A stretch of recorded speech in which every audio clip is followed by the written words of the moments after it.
یہ جو ہو رہا ہے نا، یہ پاکستان میں بہت زبردست کام ہو گیا، یہ جو نو کانفیڈنس موشن، اور میں آپ کو بتاتا ہوں کیوں ہوا ہے۔ دیکھیں، لوگوں کو کبھی نہ کبھی پتہ چلنا تھا کہ یہ جو ایک پالیٹکس پاکستان میں آ گئی ہے پیسے کی، اور اتنے کھل کے پیسے کی پالیٹکس سامنے آ گئی ہے کہ لوگوں کو منڈی لگی ہوئی ہے ضمیر خریدنے کے لیے۔ چوری کا پیسہ، کیونکہ یہ کوئی حلال کا پیسہ تو نہیں ہے، یہ یا تو سندھ گورنمنٹ کا پیسہ ہے، اس کا مطلب عوام کا پیسہ ہے۔ سندھ گورنمنٹ کا تو پیسہ کا مطلب عوام کا پیسہ ہے، اور وہ بھی چوری کا پیسہ، کیونکہ اللیگل ہے کہ آپ اس پیسے کو استعمال کریں پولیٹیشینز کے ضمیر خریدنے کے لیے۔ اور یہ اوپن ہو رہا ہے، یعنی یہ چھپ کے نہیں ہوئی۔ سندھ سے انہوں نے منگوائے اپنے، یہ بھی کبھی نہیں ہوا کہ پولیس منگوائی اس کو بچانے کے لیے سندھ ہاؤس کو۔ یعنی کون سی ایسی چیز ہو رہی تھی جو ایکٹیویٹی آپ کو جس کو چھپانا پڑے اور بچانا پڑے اور رات کے اندھیرے میں کام کرنا پڑے، اس میں اللیگل ایکٹیویٹی ہے نا۔ آپ کو ڈر کس چیز کا ہے؟ اگر کوئی لوگ ہمارے سے تنگ ہیں تحریک انصاف کے اور وہ جانا چاہتے ہیں تو ان کو یہ پولیس پروٹیکشن اور چھپا کے، اور پھر بڑے بڑے وہ تھیلیاں پیسے کے آ رہی ہیں، تو یہ ساری قوم کے سامنے ہو رہا ہے۔ اور میں اس لیے کہہ رہا ہوں کہ یہ اللہ نے ایک کرم کیا پاکستان پہ کہ لوگوں کو اصل میں اس ٹائپ کی سیاست کی شکل دیکھنی چاہیے کہ یہ کتنا بڑا اس ملک کو، اگر ہم پیچھے رہ گئے ہیں تو اس ٹائپ کی پولیٹکس کی وجہ سے پیچھے رہ گئے کہ لوگوں کو خریدنا، پولیٹکس میں آنا پیسہ خرچ کر کے، پولیٹکس میں آ کے ملک کو لوٹنا، پیسہ بنانا، پیسہ باہر بھیج دینا۔ کوئی کسی کو شرم نہیں ہے کہ اس طرح اس کو جمہوریت نہیں کہتے ہیں۔ جمہوریت کسی اور چیز کا نام ہوتا ہے۔ میں نے برطانیہ میں کوئی 30 سال اپنی زندگی گزارے، 30 گرمیاں کرکٹ کھیلتا تھا، پھر ایجوکیشن بھی وہاں لی، اور ادھر سے ہم نے ماڈل لیا ہے اپنی جمہوریت کا۔ ویسٹ منسٹر ماڈل پاکستان نے لیا۔ میں نے آج تک کبھی کسی بھی پولیٹیشین کا یہ کوئی تصور بھی نہیں کر سکتا کہ پیسے لے کے اپنی دوسری طرف چلا جائے، فلو کراس کرے، کوئی تصور بھی نہیں کر سکتا۔ ان کی جمہوریت کے اندر اگر کسی کوئی کوشش بھی کرے پیسے دینے کی کسی کو خریدنے کے لیے، اس کو اتنا خوف ہوگا کہ وہ اگر وہ پکڑا گیا تو معاشرہ اس کو کبھی معاف نہیں کرے گا۔ یعنی ان کو اتنا خوف ہے کہ عوام کا اتنا ڈر ہے کہ ان کی جمہوریت کے اندر ایک عوام کے خوف کی وجہ سے کسی کی مجال نہیں ہے کہ جا کے اس طرح کی حرکتیں کرے جو سندھ ہاؤس میں ہو رہی ہیں، چوروں کی طرح چھپا کے، پولیس پروٹیکٹ کر کے تو پیسے دے رہے۔ میں نے تو اپنے لوگوں کا، ہمارے لوگ ذرا جذبات میں آ گئے اور آ کے انہوں نے وہ کیا، میں نے ان کو، یعنی سندھ ہاؤس کے باہر، میں سب کو کہتا ہوں پرامن احتجاج آپ کا حق ہے جمہوریت میں۔ اگر کوئی آپ کے حلقے سے آپ سے ووٹ لے کے آتا ہے اور پیسے لے کے کسی اور کے ساتھ چلا جاتا ہے تو آپ کا فرض ہے، بلکہ حق نہیں، آپ کا فرض ہے کہ پرامن احتجاج کریں، لیکن کوئی تصادم نہ کریں۔ اور دوسری چیز کہ عوام کے لیے بڑا ضروری ہے کہ پبلک، اصل پریشر ہوتا ہے پبلک کا، کہ پبلک یہ تو بتائے کہ یہ کیا، یہ جو کر رہے ہیں یہ جمہوریت ہے؟ آپ کسی اور کے ٹکٹ پر جیت کے آ کے اپنے آپ کو بیچ رہے ہیں۔ اصل میں برطانیہ کے اندر جو میں ان کا سسٹم سمجھا، وہ پبلک کا پریشر پڑتا ہے۔ پبلک کسی کے مجال نہیں ہے کہ اس طرح کرے، کیونکہ اس کی ساری زندگی کے لیے پولیٹکس ختم ہو جائے۔ پولیٹکس کیا، اس کو جیل میں ڈال دیں۔ تو ہمارے لیے ایک بڑا زبردست یہ موقع مل گیا ہے، ساری قوم کے سامنے نظر آ گیا کہ یہ کیا ہو رہا ہے۔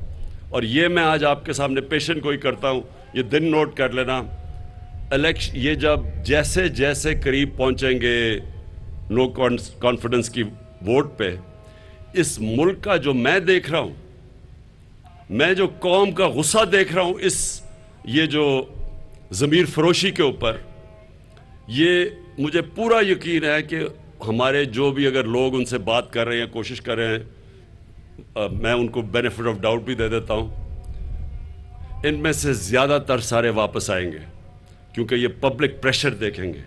عوام جو ہے، یہ زمانہ بدل چکا ہے۔ وہ جب چھانگا مانگا کی پولیٹکس تھی تب سوشل میڈیا نہیں تھا، اس وقت سوشل میڈیا ایک ایک چیز لوگوں کے سامنے لے آتا ہے. یہ وقت بدل گیا اور انشاءاللہ 27 تاریخ کو آپ پبلک دیکھیں گے. میری یہ پیشن گوئی ہے کہ یہ اسلام آباد کی تاریخ میں کبھی اتنی پبلک جمع نہیں ہوگی، اور صرف ایک بتانے کے لیے عوام جمع ہوگی صرف ایک وجہ سے کہ وہ ایک پیغام دینا چاہتی ہے جو قرآن کی آیت ہے امر بالمعروف. ہمیں حکم ہے اللہ کا، یہ یاد رکھیں مسلمانوں کو حکم ہے کہ تم اچھائی کے ساتھ کھڑے ہو اور برائی کے خلاف کھڑے ہو. جب اب وہ سب کے سامنے یہ برائی دیکھتے ہیں، یہ اللہ نے قرآن میں ہمیں حکم دیا ہوا ہے. بسم اللہ الرحمن الرحیم. ایاک نعبد و ایاک نستعین. میں چیف منسٹر پنجاب آپ کو اپنے فیڈرل منسٹرز جو پنڈیز ہیں ان دونوں کو، اور جو ہمارے پروونشل منسٹر ہیں راجہ بشارت آپ کو، عامر کیانی، ایم این ایز، باقی میرے جو ہمارے ایڈمنسٹریٹو لوگ ہیں، میں سب کو آج اس اوکیزن پہ خاص طور پہ پنڈی کے لوگوں کو مبارک دینا چاہتا ہوں کہ یہ جو آپ نے رنگ روڈ، اور رنگ روڈ کو ڈیلے ہوا بدقسمتی سے کیونکہ اس کی الائنمنٹ بدل چکی تھی تو اس کی وجہ سے ہمیں تھوڑی دیر ہوئی، لیکن یہ جو رنگ روڈ بنا ہے یہ سارے علاقے کو چینج کر دے گا. اور ہم سب جانتے ہیں کہ جب ایک علاقے کے اندر کنیکٹیوٹی بڑھ جاتی ہے اور اس میں ٹریفک کے پرابلمز ختم ہو جاتے ہیں، ٹریول تیز ہو جاتا ہے، تو یہ ساری چیزوں کو، بزنس ایکٹیویٹی، ہر چیز کو لوگوں کے لیے آسانیاں پیدا کرتا ہے. جو لاہور کا رنگ روڈ ہے اس سے بہت بڑا فرق پڑا ہے لاہور پہ. اور جس طرح عثمان بزدار نے ابھی بات کی کہ جتنے بھی بڑے شہر ہیں اب ان سب کے رنگ روڈز پلاننگ سٹیجز پہ ہیں یا ایکسیکیوشن سٹیجز پہ ہیں، جس میں فیصل آباد ایک انڈسٹریل ہب ہے ہمارا، وہاں بھی بہت بڑے ٹریفک کے پرابلمز ہیں. سیالکوٹ ہمارا ایکسپورٹ کا ہب ہے، اس کے لیے بڑا ضروری ہے. اور جتنے بھی شہر ہیں یہ رنگ روڈز اب اس ضرورت ہے ان شہروں کی. میں یہ جو ابھی اپنے چیف سیکرٹری کو اور ادھر اسلام آباد میں بھی اپنے چیف کمشنر کو میں نے ان کو کہا ہے کہ اب جلدی سے جلدی اپنے ماسٹر پلانز پروڈیوس کریں شہروں کے. دیکھیں شہروں کے جو ماسٹر پلان ہیں وہ اس لیے ضروری ہے کہ شہر پھیلتے جا رہے ہیں، اور وہ جب پھیلتے جاتے ہیں تو اس کا جو بہت بڑا ہمیں آگے آنے والی نسلوں کو جو نقصان ہونے والا ہے وہ یہ کہ جو کاشت کے لیے زمینیں ہیں وہ کم ہوتی جا رہی ہیں. پاکستان کی آبادی تیزی سے بڑھ رہی ہے، اور ہمیں حالانکہ ہم بڑے خوش قسمت ہیں کہ پچھلی ایک سال میں 4 جو ہماری بڑی فصلیں تھیں ان میں ریکارڈ فصلیں ہوئی ہیں، گندم میں، گنے میں، مکئی میں اور چاول میں. اور اب مجھے پتہ چلا ہے کہ ہماری آلو کی فصل وہ ریکارڈ ہے. تو ایک طرح کسانوں کے پاس پیسہ آیا ہے کیونکہ ان کو قیمت ملی ہے، ہم نے قیمت دلوائی ہے، انہوں نے اپنی زمین پہ خرچ کیا اور ہماری پیداوار بڑھی ہے. لیکن دوسری طرف ہماری آبادی جس طرح بڑھ رہی ہے، ریکوائرمنٹ بڑھ رہی ہے، اس لیے ہمیں اپنی اب جو زرعی زمین ہے اس کو بچانا ہے. اس کے لیے ضروری ہے کہ شہروں کو رنگ فینس کیا جائے، یعنی جو رنگ روڈ ہوں، جس طرح لنڈن کی M25 ہے وہ رنگ روڈ ہے لنڈن کی، اس سے باہر انہوں نے گرین ایریاز رکھے ہوئے ہیں. تو ہم بھی اب یہ جیسے جیسے ہمارے ماسٹر پلانز، اور میں نے جو ڈیٹس دیکھی ہیں اسی سال ماسٹر پلانز ہمارے سارے شہروں کے ہو جائیں گے، تو اس کے بعد ہم نے گرین ایریاز کو بچانا ہے اپنے. اور یہ پھر سے میں کہتا ہوں کہ یہ جو رنگ روڈ ہے یہ ایک جس طرح لنڈن کی M25 ہے، یہ ہمارے بچائیں گے وہ علاقے جو کہ اناج ہمیں پروڈیوس کرتے ہیں، اور آنے والی جنریشنز کے لیے بہت ضروری ہے کہ ہم اپنی زرعی زمین بچائیں. دوسری چیز کہ شیخ صاحب آپ نے بات کی نالہ لئی کی. دیکھیں نالہ لئی کا پروجیکٹ انشاءاللہ اگلے 3 ہفتے کے اندر ہم یہ بھی لانچ کریں گے. اب یہ پروجیکٹ کیا ہے؟ یہ پروجیکٹ ہے کہ ہمارے جو شہر ہیں، مثلا جو پنڈی ہے، اب یہ پھیلتا گیا پنڈی. اس کے اندر پلاننگ نہیں ہوئی صحیح طرح, کنجیشن ہو گئی ہے پنڈی کے اندر. اب جو نالا لئی کا پروجیکٹ ہے اس کا مقصد ہی ایک ہے, جو انگریزی کا ورڈ ہے پنڈی کی ریجوونیشن, پنڈی کو ایک ماڈرن سٹی بنانا. اور یہ ہم نے بڑی دیر لگائی ہے, تقریباً 1.5-2 سال سے اس کے پلان تیار ہو رہے ہیں کہ کیسے ہم نے نالا لئی کے ساتھ ایک نیا پنڈی بنانا ہے. اور یہ انشاءاللہ آپ دیکھیں گے کہ ہم نے دبئی اور یہ جو نئے نئے تیزی سے شہر بڑھے ہیں ان سے ہم نے سیکھا ہے کہ کیسے ہم اب پنڈی کو ایک اسی پنڈی کو چینج کریں اور ماڈرن سٹی بنائیں, اور یہ جو کنجیشن ہو گئی ہے اس کو روکیں. اور وہ جو نالا لئی ہے وہ ایک ایسی جگہ ہے جو پنڈی کے بیچ میں سے گزرتا ہے. تو یہ بڑا زبردست ہمارا پلان ہے, انشاءاللہ اگلے 3 ہفتے میں یہ لانچ کریں گے. اس سے پہلے جو اس وقت لاہور میں ہے, میں یہ ذرا آپ کو بتانا چاہتا ہوں, کبھی یہ چیزیں پاکستان میں نہیں ہوئی.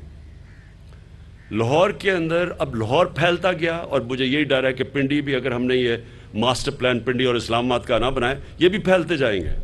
اور جیسے جیسے شہر پھیلتا جاتا ہے یہ یاد رکھیں کہ آپ کو ان کو پانی دینا, ان کی بجلی, کیونکہ پھیل جاتے ہیں تو بجلی پرووائڈ کرنا, ویسٹ ڈسپوزل, گندگی اٹھانا, ان کو صاف پانی, یعنی جو پانی ہے مثلا نالا لئی ہے اس کے لیے ٹریٹمنٹ پلانٹ چاہیے, تاکہ وہ کیونکہ اگر اس نالے میں ساری سیوریج جائے گی نالا لئی میں تو وہ آگے ساری اثر کرے گی, گراؤنڈ واٹر کو افیکٹ کرے گا.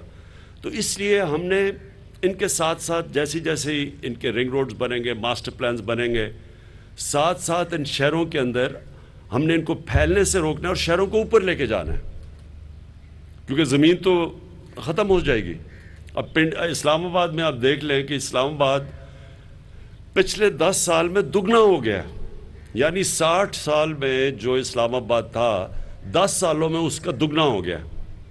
تو اس لیے ضروری ہے ماسٹر پلانز کی. اور پھر جو ماڈرن سٹیز, اب لاہور میں ہم نے 2 چیزیں کی ہیں, ایک راوی سٹی بنائی ہے اور دوسرا ایک سینٹرل بزنس ڈسٹرکٹ بنائی ہے, جو کہ لاہور کے سینٹر میں جو والٹن ایئرپورٹ تھا, جو بالکل ایک شہر کی, اس شہر کے اندر کبھی بھی ایک فلائنگ کلب نہیں ہونا چاہیے, اس شہر سے باہر ہوتا ہے. تو اس زمین کو ہم نے کنورٹ کیا ہے بزنس ڈسٹرکٹ میں, اور وہ جو ڈیڈ کیپٹل پڑا تھا 1100 ارب روپے کا, اس سے آمدنی آئے گی پنجاب گورنمنٹ کو, اور اس کی وجہ سے جو اکنامک ایکٹیویٹی جنریٹ ہوگی وہ کئی ہزار ارب روپے کی اکنامک ایکٹیویٹی ہے, جو کہ وہ ڈیڈ کیپٹل پڑا تھا. اور وہ جو سینٹرل بزنس ڈسٹرکٹ ہے یہ اب ایک ماڈرن سٹی بن رہی ہے اور یہ اوپر جائے گی. اور مجھے حیرت ہے کہ ان حالات کے اندر پاکستان کی تاریخ میں سب سے مہنگے پلاٹس بکے ہیں ابھی سینٹرل بزنس ڈسٹرکٹ میں, جو کہ جس کی کوئی ویلیو ہی نہیں تھی اس سے پہلے. اس کے بعد راوی سٹی. اب راوی سٹی یہ بڑی دیر سے 15-20 سال سے کوشش ہو رہی تھی اس کو بنانے کی. اس کا مقصد کیا ہے؟ اگر ایک نیا شہر نہ بنا تو لاہور ویسے ہی وہاں تک پہنچ جائے گا, اور لاہور پہنچے گا ان پلانڈ, ایک جس کو کہتے ہیں کہ سپرول, جو اربن سپرول ہے, پلاننگ کے بغیر پہنچ جانا تھا. تو اب ہم وہاں ایک ماڈرن سٹی بنا رہے ہیں, پورا جنگل اگا رہے ہیں وہاں تاکہ لوگوں کو یہ ہوا صاف کرے, درخت. اس کے بعد جو راوی ہے اس کو بچا رہے ہیں, اس کے اوپر براج بنا کے وہ جو راوی اس وقت سیوریج کا نالا بن چکا ہے اس کو اس راوی کا پانی کو ٹریٹمنٹ پلانٹس کے ذریعے صاف کر کے, اور جو لاہور کا سارا سیوریج آتا ہے اس کو ٹریٹ کر کے اور راوی میں ڈال کے, تاکہ راوی کو ہم پھر سے چلائیں, کیونکہ راوی تو ختم ہوتا جا رہا ہے, اور جو بھی گند جاتا ہے وہ سارا نیچے سندھ تک پہنچتا ہے. تو یہ ہمارا دوسرا, یہ میگا پروجیکٹس ہے. جو راوی سٹی ہے میگا پروجیکٹ ہے, نالا لئی میگا پروجیکٹ. انشاءاللہ یہ جو ہمارا رنگ روڈ ہے یہ بھی ایک وہ پروجیکٹ ہے اور یہ پھر آپ نے بالکل بات ٹھیک کی سرور خان, ہم نے نیس پاک سے بات کی ہوئی ہے. یہ جو آپ نے ایکسٹرا لینز کی بات کی ہے یہ ہم آلریڈی نیس پاک اس کو ڈیزائن کر رہی ہے. آپ بالکل ٹھیک کہہ رہے ہیں, ایکسٹرا لینز بھی بنیں گی, اور بالکل آپ کی یہ بھی بات ٹھیک ہے کہ پورا سرکل کنیکٹ کرے گا جا کے پنڈی کا جو اسلام آباد کا جو ایکسپریس وے ہے وہ کنیکٹ ہو جائے گا اس کے ساتھ. اسلام آباد کا ایکسپریس کا اس لیے بھی بڑا امپورٹنٹ ہے کیونکہ مرحلہ نیشنل پارک جو ہے وہ آہستہ آہستہ ہماری آبادی وہاں انکروچ کر رہی ہے نیشنل پارک میں. تو جب ایکسپریس وے بن جائے گا وہ تو روک دے گا آبادی کو اوپر جانے کے لیے, تو وہ بھی ضروری ہے. آخر میں